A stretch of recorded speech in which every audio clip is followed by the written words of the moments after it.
பரிபூர்ண சமாதானமும் சத்தியமும். எரேமியா இன்னும் காவற்சாலையின் முற்றத்திலே அடைக்கப்பட்டிருக்கையில் கர்த்தருடைய வார்த்தை இரண்டாம் தரம் அவனுக்கு உண்டாகி, அவர் இதை செய்கிற கர்த்தருமாய், இதை திடப்படுத்தும்படிக்கு இதை உருவேற்படுத்துகிற கர்த்தருமாய் இருக்கிற யெகோவா என்னும் நாமமுள்ளவர் சொல்லுகிறது என்னவென்றால், என்னை நோக்கி கூப்பிடு, அப்பொழுது நான் உனக்கு உத்தரவு கொடுத்து நீ அறியாததும் உனக்கு எட்டாததுமான பெரிய காரியங்களை உனக்கு அறிவிப்பேன். எதிர்கொத்தளங்களினாலும் பட்டயத்தாலும் இடிக்கப்பட்டவைகளாகிய இந்த நகரத்தின் வீடுகளையும் யூதா ராஜாக்களின் வீடுகளையும் குறித்து, இந்த நகரத்தின் எல்லா பொல்லாப்பின் நிமித்தமும் நான் என் முகத்தை மறைத்தபடியினாலே, என் கோபத்திலும் உக்கிரத்திலும் வெட்டுண்ட மனுஷ பிரேதங்களினாலே அவைகளை நான் நிரப்பும்படியாகவே அவர்கள் கல்தேயரோட யுத்தம் பண்ணப் போகிறார்கள். இதோ, நான் அவர்களுக்கு சௌக்கியமும் ஆரோக்கியமும் வரப்பண்ணி அவர்களை குணமாக்கி அவர்களுக்கு பரிபூர்ண சமாதானத்தையும் சத்தியத்தையும் வெளிப்படுத்துவேன். நான் யூதாவின் சிறையிருப்பையும் இஸ்ரவேலின் சிறையிருப்பையும் திருப்பி முன்னிருந்தது போல அவர்களை கட்டுவித்து, அவர்கள் எனக்கு விரோதமாய் குற்றம் செய்த அவர்களுடைய எல்லா அக்கிரமங்களுக்கும் அவர்களை நீங்களாக்கி சுத்திகரித்து, அவர்கள் எனக்கு விரோதமாய் குற்றம் செய்து எனக்கு விரோதமாய் துரோகம் பண்ணின அவர்களுடைய எல்லா அக்கிரமங்களையும் மன்னிப்பேன். நான் அவர்களுக்கு செய்யும் நன்மையை எல்லாம் கேட்கப் போகிற பூமியின் எல்லா ஜாதிகளுக்கு முன்பாக அது எனக்கு மகிழ்ச்சியுள்ள கீர்த்தியாயும் புகழ்ச்சியாயும் மகிமையாயும் இருக்கும். நான் அவர்களுக்கு அருளிச் செய்யும் எல்லா நன்மையின் நிமித்தமும் எல்லா சமாதானத்தின் நிமித்தமும் இவர்கள் பயந்து நடுங்குவார்கள் என்று இஸ்ரவேலின் தேவனாகிய கர்த்தர் சொல்லுகிறார். யூதா தேசத்தின் நிலைமை மிகவும் மோசமாகிக் கொண்டே வருகிறது. கல்தேயர்கள் எருசலேம் நகரத்தையும் யூதாவின் மற்ற பட்டணங்களையும் முற்றுகை போட்டிருக்கிறார்கள். எரேமியா இன்னும் யூதா ராஜாவின் அரமனையில் உள்ள காவற்சாலையின் முற்றத்திலே அடைக்கப்பட்டிருக்கிறார். அப்போது கர்த்தருடைய வார்த்தை எரேமியாவுக்கு இரண்டாம் தரம் உண்டாயிற்று. கர்த்தர் தம்முடைய ஜனத்தை மறுபடியுமாய் உற்சாகப்படுத்துகிறார். நாம் கர்த்தருக்கு கீழ்ப்படியாமல் இருக்கும்போது கர்த்தருடைய வார்த்தை நமக்கு திரும்ப திரும்ப உபதேசம் பண்ணப்படுகிறது. கர்த்தர் தம்முடைய ஆலோசனைகளை நமக்கு மறுபடியுமாக சொல்லிக் கொண்டு வருகிறார். கர்த்தர் நமக்கு கொடுத்திருக்கிற ஊழியங்களை சரிவர செய்யும் வரையிலும் கர்த்தர் நம்முடைய கடமைகளை நமக்கு நினைவுபடுத்திக் கொண்டே இருப்பார். நாம் பல சமயங்களில் கர்த்தருடைய வார்த்தைகளையும் அவருடைய வாக்குத்தத்தங்களையும் மறந்து விடுகிறோம். நம்முடைய ஆறுதலுக்காகவும் நம்முடைய சந்தோஷத்திற்காகவும் அவற்றை நமக்கு ஞாபகப்படுத்துவது மிகவும் அவசியமாயிருக்கிறது. யூதாவின் மனுஷரும் எருசலேமின் குடிகளும் இப்போது மிகவும் நெருக்கத்தில் இருக்கிறார்கள். எரேமியாவும் காவற்சாலையின் முற்றத்திலே அடைக்கப்பட்டிருக்கிறார். கர்த்தர் தம்முடைய ஆறுதலான வார்த்தைகளையும் ஆசீர்வாதமான வாக்குத்தத்தங்களையும் எரேமியா மூலமாக ஏற்கனவே சொல்லி இருக்கிறார். ஆனாலும் தம்முடைய வார்த்தைகளையும் வாக்குத்தத்தங்களையும் தம்முடைய ஜனங்களுக்கு மறுபடியும் சொல்லுவது கர்த்தருக்கு பிரியமாயிற்று. கர்த்தர் தம்முடைய வார்த்தைகளையும் வாக்குத்தத்தங்களையும் சொல்லுவதற்கு முன்பாக தம்மை பற்றி சொல்லுகிறார். இதை செய்கிற கர்த்தருமாய், இதை திடப்படுத்தும்படிக்கு இதை உருவேற்படுத்துகிற கர்த்தருமாய் இருக்கிற யெகோவா என்னும் நாமமுள்ளவர் சொல்லுகிறது என்னவென்றால் என்று சொல்லி கர்த்தர் தம்முடைய தீர்க்க தரிசன வார்த்தைகளை ஆரம்பிக்கிறார். கர்த்தரே வானத்தையும் பூமியையும் சிருஷ்டித்தவர், அவரே எருசலேமை திடப்படுத்துகிறவர், அவரே சீயோனை உருவேற்படுத்துகிறவர். கர்த்தரே எருசலேமையும் சீயோனையும் கட்டினார். அவரால் எருசலேமையும் சீயோனையும் மறுபடியுமாய் கட்ட முடியும். கர்த்தர் தம்முடைய நாம மகிமைக்காக எருசலேமை கட்டினார். கர்த்தருடைய மகிமை ஒருபோதும் குறைந்து போவதில்லை. அவருடைய வல்லமையும் மகத்துவமும் மங்கிப் போவதில்லை. கர்த்தர் தம்முடைய சித்தத்தின் பிரகாரமாக எருசலேமையும் சீயோனையும் திரும்ப கட்டுவதாக வாக்கு பண்ணுகிறார். கர்த்தர் எருசலேமை பற்றிய வாக்குத்தத்தத்தை கொடுக்கிறார். கர்த்தரே சீயோன் மலையின் மீது எருசலேமை கட்டினார். கல்தேயர்கள் எருசலேமை இடித்து போட்டாலும் கர்த்தர் அதை திரும்பவும் புதுப்பித்து கட்டுவதாக வாக்கு பண்ணுகிறார். கர்த்தரால் செய்ய முடியாத அற்புதம் ஒன்றுமே இல்லை. கர்த்தர் தாம் சொல்லுகிறதை செய்கிறவர், தாம் செய்கிறதை சொல்லுகிறவர். கர்த்தருடைய நாமம் யெகோவா என்பதாகும். அவர் இருக்கிறவராகவே இருக்கிறார். கர்த்தரால் அவருடைய சித்தத்தையும் வாக்கு தத்தத்தையும் நிறைவேற்ற முடியும். கர்த்தரே தம்முடைய சித்தத்தை நிறைவேற்றும் திட்டங்களை வகுக்கிறார். தம்முடைய திட்டங்களை அவர் உருவேற்படுத்துகிறார். கர்த்தருடைய சர்வ ஞானத்தினால் திட்டங்கள் உருவாகிறது. அவருடைய சர்வ வல்லமையினால் திட்டங்கள் செயல்படுத்தப்படுகிறது. சர்வ வல்லமையுள்ள தேவன் என்னும் நாமத்தினால் நான் ஆபிரகாமுக்கும் ஈசாக்குக்கும் யாக்கோபுக்கும் தரிசனமானேன். ஆனாலும் யெகோவா என்னும் என் நாமத்தினால் நான் அவர்களுக்கு அறியப்படவில்லை. யாத்திராகமம் 6:3. கர்த்தர் எதை செய்தாலும் அதை நேர்த்தியாயும் பரிபூர்ணமாயும் செய்கிறவர். கர்த்தர் வானத்தையும் பூமியையும் சிருஷ்டித்தார். அவர் அதை மறுபடியும் சிருஷ்டிக்க வேண்டிய அவசியமில்லை. கர்த்தர் வானத்தையும் பூமியையும் சிருஷ்டித்த பின்புதான் அவர் யெகோவா என்று அழைக்கப்படுகிறார். அதுவரையிலும் கர்த்தருக்கு யெகோவா என்னும் நாமம் வழங்கப்படவில்லை. தேவனாகிய கர்த்தர் பூமியையும் வானத்தையும் உண்டாக்கின நாளிலே வானமும் பூமியும் சிருஷ்டிக்கப்பட்ட வரலாறு இவைகளே. ஆதியாகமம் 2:4. இந்த வசனத்தில் தேவனாகிய கர்த்தர் என்னும் பெயருக்கு யெகோவா என்னும் எபிரேய வார்த்தை பயன்படுத்தப்பட்டிருக்கிறது. கர்த்தர் தம்முடைய ஜனத்திற்கு ஆறுதலையும் ஆசீர்வாதங்களையும் கொடுப்பதாக வாக்கு பண்ணுகிறார். இவற்றை நாம் பெற்றுக்கொள்ள வேண்டும் என்றால் நாம் கர்த்தரிடத்தில் ஜெபம் பண்ண வேண்டும். என்னை நோக்கி கூப்பிடு, அப்பொழுது நான் உனக்கு உத்தரவு கொடுத்து நீ அறியாததும் உனக்கு எட்டாததுமான பெரிய காரியங்களை உனக்கு அறிவிப்பேன் என்று கர்த்தர் சொல்லுகிறார். குமாரனாகிய இயேசு கிறிஸ்துவும் பிதாவாகிய தேவனை நோக்கி கூப்பிட்டார். தீர்மானத்தின் விவரம் சொல்லுவேன். கர்த்தர் என்னை நோக்கி, நீர் என்னுடைய குமாரன், இன்று நான் உம்மை ஜனிப்பித்தேன். என்னை கேளும், அப்பொழுது ஜாதிகளை உமக்கு சுதந்திரமாகவும் பூமியின் எல்லைகளை உமக்கு சொந்தமாகவும் கொடுப்பேன். சங்கீதம் 2:7-8. நாம் கர்த்தரை நோக்கி கூப்பிடும்போது நாம் அறியாததும் நமக்கு எட்டாததுமான பெரிய காரியங்களை கர்த்தர் நமக்கு அறிவிப்பார். நாம் அறியாத காரியங்கள் கடந்த காலத்தில் நமக்கு ஓரளவு வெளிப்படுத்தப்பட்டிருக்கிறது. ஆயினும் நாம் அதை பூரணமாய் அறிந்து கொள்ளவில்லை. நம்முடைய ஜெபத்தை உற்சாகப்படுத்துவதற்காக கர்த்தர் நமக்கு வாக்குத்தத்தங்களை கொடுக்கிறார். நாம் ஜெபத்தில் தரித்திருந்து கர்த்தருடைய வார்த்தைகளை பெற்றுக்கொள்ள வேண்டும். அப்போது கர்த்தர் நாம் அறியாத ரகசியங்களை நமக்கு தெளிவுபடுத்துவார். நமக்கு புரியாத சத்தியங்களுக்கு வியாக்கியானம் கொடுப்பார். கர்த்தராகிய ஆண்டவர் சொல்லுகிறது என்னவென்றால், இஸ்ரவேல் வம்சத்தாருக்காக நான் இதை அனுக்கிரகம் செய்யும்படி அவர்கள் என்னிடத்தில் விண்ணப்பம் பண்ண வேண்டும். மந்தை பெருகுகிறது போல் அவர்களில் மனிதரை பெருக பண்ணுவேன். எசேக்கியேல் 36:37. எருசலேம் இப்போது பரிதாபமான நிலைமையில் இருக்கிறது. அதற்கு கர்த்தருடைய ஆறுதல் தேவைப்படுகிறது. எருசலேம் நகரத்தின் வீடுகள் எதிர்கொத்தளங்களாலும் பட்டயத்தாலும் இடிக்கப்பட்டவைகளாய் இருக்கிறது. யூதா ராஜாக்களின் வீடுகளும் இடிக்கப்பட்டிருக்கிறது. கல்தையர்கள் எருசலேமை முற்றுகையிட்டு எந்திரங்களினால் யூதாவில் உள்ள வீடுகளையெல்லாம் இடித்து போடுகிறார்கள். அவர்கள் எல்லா ஆயுதங்களையும் பயன்படுத்தி ராஜாக்களின் வீடுகளையும் இடித்து போடுகிறார்கள். வலுவான பெரிய கட்டிடங்கள் எல்லாம் தரைமட்டமாக கிடக்கிறது. யூதாவின் மனுஷரோ கல்தையரோடு யுத்தம் பண்ண போகிறார்கள். இந்த யுத்தத்தினால் யூதாவின் மனுஷருக்கு நன்மை உண்டாகப் போவதில்லை, அவர்களுக்கு தீமையே உண்டாகும். யூதாவின் மனுஷரால் கல்தையரை ஜெயிக்க முடியாது. அவர்கள் கல்தையரோடு யுத்தம் பண்ணுவதனால் கல்தையரின் கோபம் அதிகரிக்கும். அவர்கள் எருசலேமின் ஜனத்தார் மீது மிகுந்த கோபம் அடைந்து அவர்களை பட்டயத்தால் வெட்டி போடுவார்கள். எருசலேம் நகரத்தின் வீதிகளிலே வெட்டுண்ட மனுஷர்களின் பிரேதங்கள் நிரம்பியிருக்கும். எருசலேமின் நகரத்தார் கர்த்தருக்கு விரோதமாக பொல்லாப்பு செய்கிறார்கள். இதன் நிமித்தமாய் கர்த்தர் தம்முடைய முகத்தை அவர்களுக்கு மறைக்கிறார். அவர்கள் மீது உக்கிர கோபம் கொள்கிறார். கர்த்தருடைய கோபத்திலும் உக்கிரத்திலும் எருசலேமின் ஜனங்கள் வெட்டுண்டு போகிறார்கள். சத்துருக்களின் பட்டயம் கர்த்தருடைய பட்டயமாய் இருக்கிறது.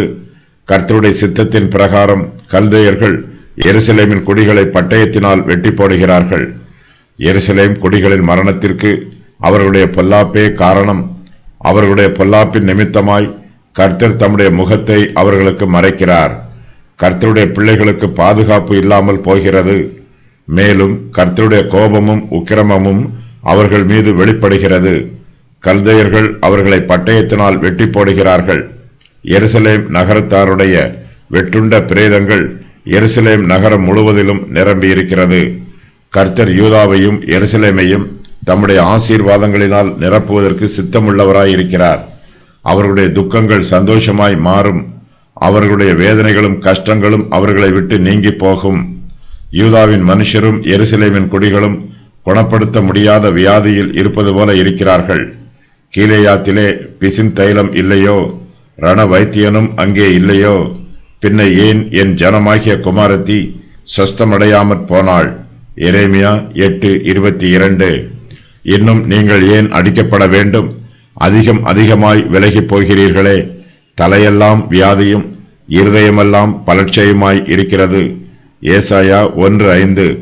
கர்த்தரோ அவர்களுக்கு சௌக்கியமும் ஆரோக்கியமும் வர பண்ணுவதாக வாக்கு பண்ணுகிறார். அவர்களை குணமாக்குவதாகவும் கர்த்தர் வாக்கு பண்ணுகிறார். கர்த்தர் யூதாவின் மனுஷரையும் எருசலேமின் குடிகளையும் குணப்படுத்துவார். அப்போது அவர்கள் வியாதி நீங்கி சுகமாயிருப்பார்கள். அவர்கள் உன்னை விசாரிப்பார் அற்ற சீயோன் என்று சொல்லி உனக்கு தள்ளுண்டவன் என்று பெயரிட்டபடியால் நான் உனக்கு ஆரோக்கியம் வரப்பண்ணி உன் காயங்களை ஆற்றுவேன் என்று கர்த்தர் சொல்லுகிறார். எரேமியா 30:17. எருசலேமின் பாவங்களே அவர்களுக்கு வியாதியாயிருக்கிறது. அவர்கள் தங்களுடைய பாவங்களுக்கு மனம் திரும்பி தங்கள் இருதயத்தில் சுத்திகரிக்கப்படும் போது அவர்களுடைய வியாதிகள் அவர்களை விட்டு நீங்கும். அவர்கள் மறுபடியும் ஆரோக்கியம் அடைவார்கள். உள்ளங்கால் தொடங்கி உச்சம் தலை மட்டும் அதிலே சுகமே இல்லை. அது காயமும் வீக்கமும் நொதிக்கிற ரணமும் உள்ளது. அது சீழ் பிதுக்கப்படாமலும் கட்டப்படாமலும் எண்ணெயினால் ஆற்றப்படாமலும் இருக்கிறது. ஏசாயா 1:6. கர்த்தர் யூதாவின் மனுஷரையும் எருசலேமின் குடிகளையும் குணமாக்கி அவர்களுக்கு பரிபூர்ண சமாதானத்தையும் சத்தியத்தையும் வெளிப்படுத்துவதாக வாக்கு பண்ணுகிறார். இந்த வாக்கியத்தில் சமாதானம் என்னும் வார்த்தை கர்த்தர் கொடுக்கும் எல்லா நன்மைகளையும் குறிப்பிடுகிறது. கர்த்தர் அவர்களுக்கு சமாதானத்தையும் உண்மையான மார்க்க போதனைகளையும் கொடுப்பார். கர்த்தர் அவர்களை ஆசீர்வதிக்கும் போது அவர்கள் சமாதானத்தையும் கர்த்தரை உண்மையாய் தொழுது கொள்ளும் ஆராதனை முறைமைகளையும் பெற்றுக் கொள்வார்கள். யூதாவின் மனுஷர் இதுவரையிலும் மாயையை பின்பற்றினார்கள். விக்கிரகங்களுக்கு தூபம் காட்டினார்கள். மாயையான விக்கிரகங்கள் அவர்களை வஞ்சித்தது. அவர்கள் கர்த்தரை விட்டு விலகி போனார்கள். அந்நிய தெய்வங்களை பின்பற்றினார்கள். கர்த்தரோ அவர்களை மறுபடியும் தம்மிடத்தில் அழைத்து வந்து அவர்களுக்கு சமாதானத்தையும் சத்தியத்தையும் வெளிப்படுத்துவதாக வாக்கு பண்ணுகிறார். சமாதானமும் சத்தியமும் தேவனுடைய தெய்வீக வெளிப்பாடு. கர்த்தரால் மாத்திரமே நமக்கு சமாதானத்தையும் சத்தியத்தையும் கொடுக்க முடியும். கர்த்தர் கொடுக்கும் சமாதானமே மெய்யான சமாதானம். கர்த்தர் இஸ்ரவேல் வம்சத்தாருக்கும் யூதா வம்சத்தாருக்கும் சமாதானத்தையும் சத்தியத்தையும் வெளிப்படுத்துவதாக வாக்கு பண்ணுகிறார். இந்த வாக்குத்தத்தம் இயேசு கிறிஸ்துவின் சுவிசேஷத்திற்கு அடையாளமாய் இருக்கிறது. பிதாவாகிய தேவன் தம்முடைய குமாரனாகிய இயேசு கிறிஸ்து மூலமாய் நமக்கு சமாதானத்தையும் சத்தியத்தையும் வெளிப்படுத்தி இருக்கிறார். கர்த்தருடைய சத்தியம் நம்மை வழி நடத்துகிறது. கர்த்தருடைய சமாதானம் நமக்கு ஆறுதலை தருகிறது. இயேசு கிறிஸ்துவின் மூலமாய் நமக்கு கிருபையும் சத்தியமும் தாராளமாய் கொடுக்கப்படுகிறது. சமாதானமும் சத்தியமும் நம்முடைய ஆத்மாவுக்கு ஜீவனை போன்றது. கிறிஸ்து நமக்கு ஜீவனை கொடுக்கவும் நம்முடைய ஜீவனை பரிபூரணப்படுத்தவும் இந்த உலகத்திற்கு வந்தார். கிறிஸ்துவானவர் தம்முடைய சத்திய வல்லமையினால் ஆளுகை செய்கிறார். அப்பொழுது பிலாத்து அவரை நோக்கி, அப்படியானால் நீ ராஜாவோ என்றான். இயேசு பிரதியுத்தரமாக, நீ சொல்லுகிறபடி நான் ராஜாதான். சத்தியத்தை குறித்து சாட்சி கொடுக்க நான் பிறந்தேன். இதற்காகவே இந்த உலகத்தில் வந்தேன். சத்தியவான் எவனும் என் சத்தம் கேட்கிறான் என்றார். யோவான் 18:37. தேவன் தம்முடைய சத்தியத்தின் வல்லமையினால் நமக்கு சமாதானத்தை தாராளமாய் தருகிறார். அவருடைய நாட்களில் நீதிமான் செழிப்பான். சந்திரன் உள்ள வரைக்கும் மிகுந்த சமாதானம் இருக்கும். சங்கீதம் 72:7. கிருபையும் சத்தியமும் ஒன்றை ஒன்று சந்திக்கும். நீதியும் சமாதானமும் ஒன்றை ஒன்று முத்தம் செய்யும். சங்கீதம் 85:10.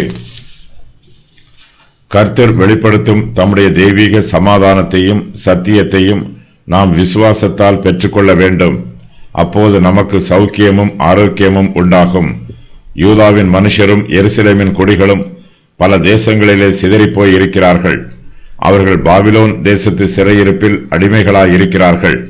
நான் யூதாவின் சிறையிருப்பையும் இஸ்ரவேலின் சிறையிருப்பையும் திருப்பி முன் இருந்தது போல அவர்களை கட்டுவிப்பேன் என்று கர்த்தர் சொல்லுகிறார். கர்த்தர் யூதாவின் சிறையிருப்பை மாத்திரம் திருப்புவேன் என்று சொல்லாமல் யூதாவின் சிறையிருப்பையும் இஸ்ரவேலின் சிறையிருப்பையும் திருப்புவேன் என்று வாக்கு பண்ணுகிறார். கர்த்தர் தம்முடைய ஜனத்தை யூதா என்றும் இஸ்ரவேல் என்றும் பிரித்து பார்ப்பதில்லை. கர்த்தரிடத்தில் பட்சபாதம் இல்லை. கர்த்தருடைய ஜனம் எல்லோருமே அவருக்கு சமஸ்த இஸ்ரவேலராய் இருக்கிறார்கள். யூதா வம்சத்தாரும் இஸ்ரவேல் வம்சத்தாரும் கர்த்தருக்கு விரோதமாக பாவம் செய்தார்கள். அவர்களுடைய அக்கிரமங்களின் நிமித்தமாய் அவர்கள் இப்போது சிறையிருப்பையும் தீங்குகளையும் வேதனைகளையும் அனுபவிக்கிறார்கள். கர்த்தரோ தமக்கு விரோதமாக அவர்கள் செய்த எல்லா குற்றங்களையும் எல்லா அக்கிரமங்களையும் அவர்களுக்கு மன்னிப்பதாகவும் அவர்களை சுத்திகரிப்பதாகவும் வாக்கு பண்ணுகிறார். பாவத்தின் சம்பளம் மரணம். யூதா மனுஷருடைய பாவங்களின் நிமித்தமாய் தேவனுடைய நியாய தீர்ப்பு அவர்கள் மேல் வந்திருக்கிறது. கர்த்தர் அவர்களுடைய பாவங்களை மன்னிப்பதினால் நியாய தீர்ப்பின் வேர் அறுக்கப்படுகிறது. நியாய தீர்ப்பு பலனற்று போகிறது. அவர்கள் எனக்கு விரோதமாய் குற்றம் செய்த அவர்களுடைய எல்லா அக்கிரமங்களுக்கும் அவர்களை நீங்களாக்கி சுத்திகரித்து அவர்கள் எனக்கு விரோதமாய் குற்றம் செய்து எனக்கு விரோதமாய் துரோகம் பண்ணின அவர்களுடைய எல்லா அக்கிரமங்களையும் மன்னிப்பேன் என்று கர்த்தர் சொல்லுகிறார். பழைய ஏற்பாட்டு காலத்தில் மோசேயின் பிரமாணத்தின்படி தீட்டுப்பட்டவர்களும் அசுத்தமானவர்களும் கர்த்தருடைய ஆசரிப்பு கூடாரத்திற்குள் பிரவேசிக்க கூடாது. அவர்கள் மறுபடியும் கர்த்தருடைய சமூகத்தில் பிரவேசிக்க வேண்டும் என்றால் அவர்கள் மீது சுத்திகரிப்பின் ஜலம் தெளிக்கப்பட வேண்டும். அப்போது அவர்களுடைய தோஷமும் தீட்டும் நீங்கி அவர்கள் சுத்திகரிக்கப்படுவார்கள். இப்போது யூதா தேசமும் யூதாவின் மனுஷரும் தீட்டுப்பட்டு அசுத்தமாய் இருக்கிறார்கள். அவர்களால் யூதா தேசத்திற்குள் பிரவேசிக்க முடியவில்லை. அவர்கள் கர்த்தருக்கு விரோதமாய் செய்த குற்றங்களும் அவர்களுடைய அக்கிரமங்களும் அவர்களுடைய தேசத்திற்குள் அவர்கள் பிரவேசிக்க முடியாதபடிக்கு அவர்களுக்கு தடையாய் இருக்கிறது. கர்த்தரோ அவர்களுடைய எல்லா அக்கிரமங்களுக்கும் நீங்களாக்கி அவர்களை சுத்திகரிப்பதாக வாக்கு பண்ணுகிறார். அவர்களுடைய எல்லா துரோகங்களையும் எல்லா அக்கிரமங்களையும் மன்னிப்பதாக கர்த்தர் சொல்லுகிறார். இதனால் யூதாவின் மனுஷரும் எருசலேமின் குடிகளும் தங்கள் அசுத்தமான தீட்டுகள் நீங்கி சுத்திகரிக்கப்படுகிறார்கள். யூதா மனுஷருடைய பாவங்களும் அவர்கள் அனுபவிக்கிற பாடுகளும் கர்த்தருடைய நாமத்தை தூஷித்தது. இப்போது அவர்களுடைய பாவங்கள் மன்னிக்கப்பட்டு சுத்திகரிக்கப்பட்டிருக்கிறார்கள். அவர்களுடைய இருதயம் புதுப்பிக்கப்பட்டிருக்கிறது. அவர்கள் மறுபடியுமாய் கர்த்தரை துதிக்கிறார்கள். இதனால் கர்த்தருக்கு மகிமை உண்டாகிறது. யூதாவின் மனுஷரும் எருசலேமின் குடிகளும் தங்கள் பாவங்களை நீங்கி சுத்திகரிக்கப்படுவது கர்த்தருக்கு மகிழ்ச்சி உள்ள கீர்த்தியாயும் புகழ்ச்சியாயும் மகிமையாயும் இருக்கிறது. நான் அவர்களுக்கு செய்யும் நன்மையை எல்லாம் கேட்கப் போகிற பூமியின் எல்லா ஜாதிகளுக்கு முன்பாக அது எனக்கு மகிழ்ச்சியுள்ள கீர்த்தியாயும் புகழ்ச்சியாயும் மகிமையாயும் இருக்கும். நான் அவர்களுக்கு அருளிச் செய்யும் எல்லா நன்மையின் நிமித்தமும் எல்லா சமாதானத்தின் நிமித்தமும் இவர்கள் பயந்து நடுங்குவார்கள் என்று இஸ்ரவேலின் தேவனாகிய கர்த்தர் சொல்லுகிறார். இஸ்ரவேல் தேசத்தாருக்கு அருகாமையில் உள்ள தேசத்தாரும் ஜாதிகளும் இஸ்ரவேல் ஜனங்களை கவனித்து பார்க்கிறார்கள். இஸ்ரவேல் தேசம் ஒரு பெரிய தேசமாக வளர்ச்சி பெற்றிருக்கிறது. அவர்கள் பலமிக்கவர்களாய் இருக்கிறார்கள். இதனால் பக்கத்து தேசத்தார் இஸ்ரவேல் தேசத்தாரை பார்த்து பயப்படுகிறார்கள். அவர்களை பகைத்து கொள்ள அஞ்சுகிறார்கள். விசுவாசிகளாகிய நம்முடைய பாவங்களையும் கர்த்தர் மன்னிக்க வேண்டும். நம்முடைய கர்த்தராகிய இயேசு கிறிஸ்து தம்முடைய இரத்தத்தினால் நம்மை கழுவி சுத்திகரிக்க வேண்டும். அப்போது கர்த்தர் நமக்கு எல்லா நன்மைகளையும் எல்லா சமாதானத்தையும் அருளுவார். உலக பிரகாரமான ஜனங்கள் நாம் அனுபவிக்கிற நன்மையையும் சமாதானத்தையும் பார்த்து நமக்கு விரோதமாக எழும்ப மாட்டார்கள். நம்மை பார்த்து பயந்து நடுங்குவார்கள். இந்த உலகத்தில் இருக்கிறவனிலும் நமக்குள் இருக்கிற கர்த்தர் பெரியவர். உலக பிரகாரமான ஜனங்கள் நம்மை பார்க்கும்போது நமக்குள் இருக்கிற கர்த்தரை பார்த்து பயந்து நடுங்குவார்கள். நிறைவேறிய முன் அறிவிப்புகள். இந்த நகரத்தின் வீடுகளும் யூதா ராஜாக்களின் வீடுகளும் எதிர்கொத்தளங்களினாலும் பட்டயத்தாலும் இடிக்கப்படும். கல்தையரோட யுத்தம் பண்ணும்போது வெட்டுண்ட மனுஷ பிரேதங்களினாலே அந்த வீடுகளை நான் நிரப்புவேன். இந்த நகரத்திற்கு எல்லா பொல்லாப்பின் நிமித்தமும் நான் என் முகத்தை மறைத்தபடியினாலே என் கோபத்திலும் உக்கிரத்திலும் அவர்கள் வெட்டப்படுவதற்கு நான் அனுமதிப்பேன். நிறைவேற வேண்டிய முன்னறிவிப்புகள். நான் அவர்களுக்கு சௌக்கியமும் ஆரோக்கியமும் வரப்பண்ணுவேன். அவர்களை குணமாக்குவேன். அவர்களுக்கு பரிபூர்ண சமாதானத்தையும் சத்தியத்தையும் வெளிப்படுத்துவேன். நான் யூதாவின் சிறையிருப்பையும் இஸ்ரவேலின் சிறையிருப்பையும் திருப்புவேன். முன் இருந்தது போல அவர்களை கட்டுவிப்பேன். அவர்கள் எனக்கு விரோதமாய் குற்றம் செய்த அவர்களுடைய எல்லா அக்கிரமங்களுக்கும் அவர்களை நீங்களாக்கி சுத்திகரிப்பேன். அவர்கள் எனக்கு விரோதமாய் குற்றம் செய்து எனக்கு விரோதமாய் துரோகம் பண்ணின அவர்களுடைய எல்லா அக்கிரமங்களையும் மன்னிப்பேன். நான் அவர்களுக்கு செய்யும் நன்மையை எல்லாம் கேட்கப் போகிற பூமியின் எல்லா ஜாதிகளுக்கு முன்பாக அது எனக்கு மகிழ்ச்சியுள்ள கீர்த்தியாயும் புகழ்ச்சியாயும் மகிமையாயும் இருக்கும். நான் அவர்களுக்கு அருளிச் செய்யும் எல்லா நன்மையின் நிமித்தமும் எல்லா சமாதானத்தின் நிமித்தமும் அவர்கள் பயந்து நடுங்குவார்கள். எருசலேமில் களிப்பின் சத்தமும் மகிழ்ச்சியின் சத்தமும் மணவாளனின் சத்தமும் மணவாட்டியின் சத்தமும் கேட்கப்படும். சேனைகளின் கர்த்தரை துதியுங்கள்.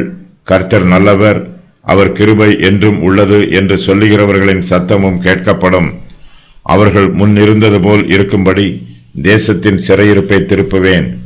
இவ்விடத்திலும் இதற்கு அடுத்த பட்டணங்களிலும் ஆட்டு மந்தையை மேய்த்து மடக்குகிற மேய்ப்பர்களின் தாபரங்கள் உண்டாயிருக்கும். எருசலேமின் சுற்றுப்புறங்களிலும் யூதாவின் பட்டணங்களிலும் ஆட்டு மந்தைகள் தங்களை தொகையிடுகிறவனுடைய கைக்குள்ளாக கடந்து வரும். இதோ நாட்கள் வரும் என்று கர்த்தர் சொல்லுகிறார். அப்பொழுது நான் இஸ்ரவேலின் குடும்பத்துக்கும் யூதாவின் குடும்பத்துக்கும் சொன்ன நல் வார்த்தையை நிறைவேற்றுவேன். அந்நாட்களிலும் அக்காலத்திலும் தாவீதுக்கு நீதியின் கிளையை முளைக்க பண்ணுவேன். அவர் பூமியிலே நியாயத்தையும் நீதியையும் நடப்பிப்பார். அந்நாட்களில் யூதா ரட்சிக்கப்பட்டு எருசலேம் சுகமாய் தங்கும். அவர் எங்கள் நீதியாய் இருக்கிற கர்த்தர் என்பது அவருடைய நாமம். இஸ்ரவேல் வம்சத்தின் சிங்காசனத்தின் மேல் உட்காரத்தக்க புருஷன் தாவீதுக்கு இல்லாமற் போவதில்லை. தகன பலியிட்டு போஜன பலி செலுத்தி நாள்தோறும் பலியிடும் புருஷன் எனக்கு முன்பாக ஆசாரியருக்கும் லேவியருக்கும் இல்லாமற் போவதுமில்லை. கர்த்தருடைய வார்த்தை எரேமியாவிற்கு 2ஆம் முறையாக உண்டாகும் போது அவர் இன்னும் காவற்சாலையின் முற்றத்திலே அடைக்கப்பட்டிருக்கிறார். இதற்கு முன்பு எருசலேமின் அழிவை குறித்தும் அது கல்தையர் மூலமாக அழிக்கப்படும் என்பது குறித்தும் கர்த்தர் எரேமியாவுக்கு முன்னறிவித்தார். அந்த தீர்க்க தரிசனம் இங்கு மறுபடியும் உறுதி பண்ணப்படுகிறது. எருசலேமின் அழிவுக்கு பின்பு இஸ்ரவேல் தேசத்தார் தங்கள் சொந்த தேசத்திற்கு மறுபடியும் கூட்டிச் சேர்க்கப்படுவார்கள். மேசியாவின் கீழ் இஸ்ரவேல் புத்திரர் அனைவரும் ஆசீர்வதிக்கப்படுவார்கள். தாவீதின் சிங்காசனமும் ராஜ்யமும் நித்தியமாக ஸ்தாபிக்கப்படும். தேவாலயத்தில் பலிகளும் ஆசாரியத்துவ முறைமைகளும் மறுபடியும் ஸ்தாபிக்கப்படும். இந்த முன் அறிவிப்புகள் எல்லாம் கர்த்தருடைய இருதயத்தை வெளிப்படுத்துகிறது. தம்முடைய இஸ்ரவேல் ஜனத்தார் ஆசீர்வதிக்கப்பட வேண்டும் என்றும் அவர்கள் தங்கள் தேசத்தில் மறுபடியுமாக கூட்டிச் சேர்க்கப்பட வேண்டும் என்றும் இஸ்ரவேல் தேசம் மேசியாவின் கீழ் எல்லா தேசங்களுக்கும் தலைமையாக இருக்க வேண்டும் என்றும் கர்த்தர் விரும்புகிறார்.